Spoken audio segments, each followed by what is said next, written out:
Hey guys, it's your boy Brian. Today I'm going to teach you how to send free unlimited SMS using your internet connection.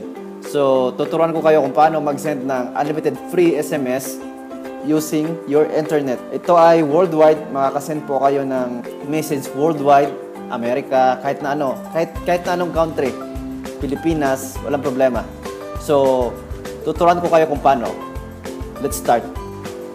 So, first thing to do is open your Mozilla Firefox kasi Mozilla Firefox yung ginagamit ko na browser ko.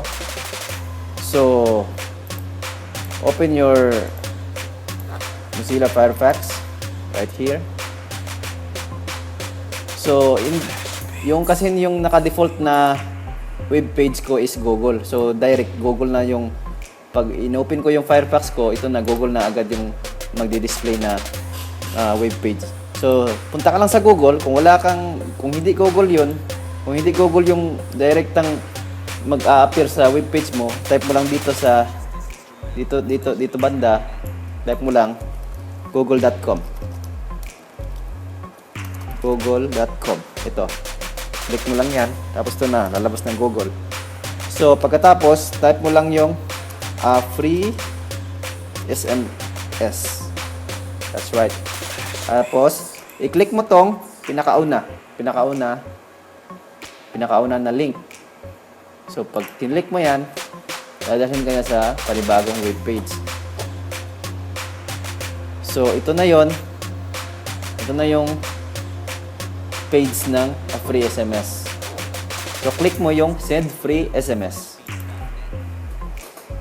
Okay? Pagkatapos nun, ito na yung mag-a-appear sa screen nyo. Click nyo tong countries. Choose a country. So, for example, choose ko yung Philippines. Type ko lang PH. So, ito na Philippines. Tapos,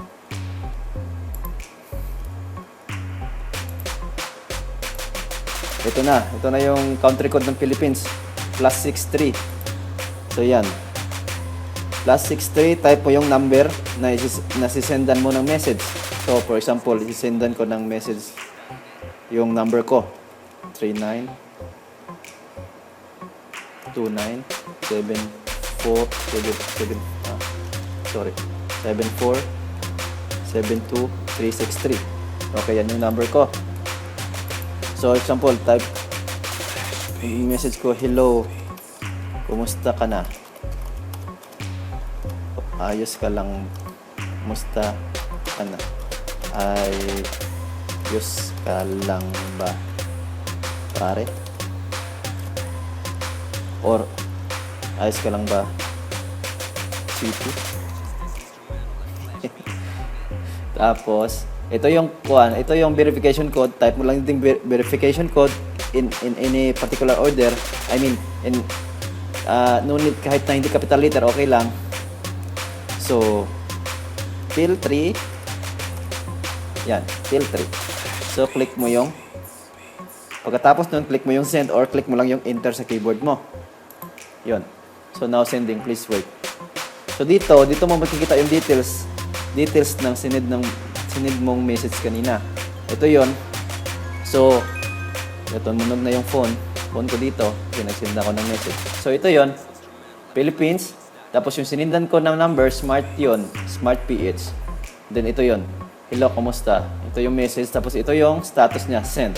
Tapos, ito yung date sent niya. Tuesday, 11 February 2014. So, yun lang. Kung gusto mong ulitin, click mo lang ditong send SMS. Tapos, ganun pa rin. Paulit-ulit. Kung unlimited to, walang problema. Kahit na 100 times ka pa mag-send ng message, walang problema. So, yun. Thank you for watching.